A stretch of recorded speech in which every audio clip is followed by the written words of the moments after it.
Hey folks, Tom Bell here with your Diz Daily Fix for Wednesday, May 30th, 2018. Here's what's happening today.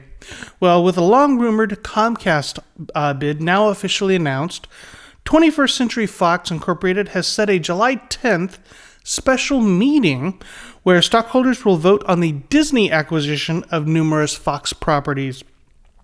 The $52.4 billion Disney deal is currently undergoing regulatory inspection, but is still within the 12 to 18 month window initially estimated for it to pass regulators.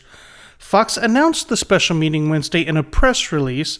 Their board recommends accepting the Disney offer in spite of the Comcast developments. Comcast recently announced that it was gathering funds to outbid Disney's December stock offer with a more substantial cash offer. In an effort to match the competition, Disney had intentions of converting some of their offer to cash or keeping their existing stock offer and adding more cash on top of it. Now, back in December of 2017, prior to the announcement of the Disney-Fox deal, Comcast had apparently offered to purchase Fox properties for $64 billion. Now, that's according to a regulatory filing submitted in April. We will definitely keep an eye on all of the Fox, Comcast, Disney goings-on. In other news, according to an arrest affidavit, a man from Arizona was arrested at Walt Disney World Monday after he reportedly ran up to guests at the temporary resort, stating that they needed to evacuate due to an active shooter. There was no active shooter. According to the affidavit, 22-year-old Dylan Birch stated that he was working on a school project and wanted to record the guests' reactions and post them on YouTube. He says he told the guests that he was joking. Birch was, quote, highly intoxicated, and he was also caused a, quote, significant disturbance as the entire resort was put into lockdown after midnight. Police deputies were able to find him hiding in the shrubbery, where they arrested him and booked him into the Orange County Jail on charges of disturbing the peace and disorderly intoxication. Birch was released on bond. Finally today, an Ohio woman is suing Walt Disney Parks and Resorts after she was injured by another Walt Disney World guest who was using a motorized scooter. This alleged incident happened back in 2016 at one of the gift shops in Disney's Hollywood Studios. Attorneys for Vicki Denton filed the action in Orange County earlier this month, seeking more than $15,000 in damages. According to her attorney, Michael Sanchez, Denton was pinned against the checkout counter after the guest on the motorized scooter mistakenly went forward when they intended to go in reverse. Denton did go to the hospital, but her attorney won't give any details of her injuries other than to say that they are, quote, permanent in nature.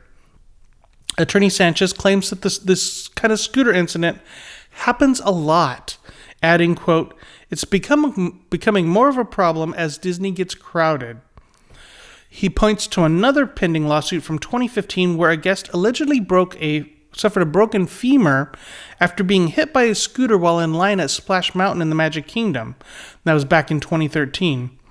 Disney responded, telling the Orlando Sentinel, quote, both of these lawsuits center on incidents from several years ago between guests, and both involved personally owned motorized scooters. We will respond to the allegations as appropriate in court. Disney also said, quote, our focus is on providing a safe environment for our guests and cast members, end quote. We have several new articles of note today on the Diz. First, Greg Riffle shares a galactic experience on the high seas, an overview of Star Wars Day at Sea. Greg and his family were aboard the Disney Fantasy for all the Star Wars fun. Star Wars Day at Sea does return to the Disney Fantasy next year, so be sure to check that out. Also, Peter Gardner has a quick review of the new Disneyland food and beverage mobile order option. So Peter's an annual pass holder. Last week, they were allowing annual pass holders to test the new mobile order system. So be sure to check out Peter's review of that. Yesterday, Disneyland announced that mobile order is now available to everyone. So I'm going to make it way easier to get your counter service meals at the Disneyland Resort. And you are going to want to make sure to check out this week's installment of our new staff column series. Today, Steve Porter's Best and Worst revisits some of the topics from the Dis Unplugged Best and the Worst video series, adding new ideas and perspectives along the way. You will find Steve's column plus Greg and Peter's articles at wdwinfo.com. Trending on the Disboards today is a thread from poster GA Disney Dad 14, where Dizzers are discussing the fireworks parties at the Magic Kingdom. And now that the new after party has debuted, folks are stopping by to talk about that. Check out his thread, MK Happily Ever After Dessert Party or Parties discussion thread in the Theme Parks Attractions and Strategies forum at disboards.com. Weather for tomorrow in Orlando: afternoon thunderstorms, high of 89, low of 72. In Anaheim, clouds early but clearing to a high of 72 and a low of 56. You can find links to all these stories and more on our Daily Fix main page at wdwinfo.com/dailyfix. That's going to do it for me today, but be sure to join us again tomorrow for the next installment of the Diz Daily Fix. Have a great day.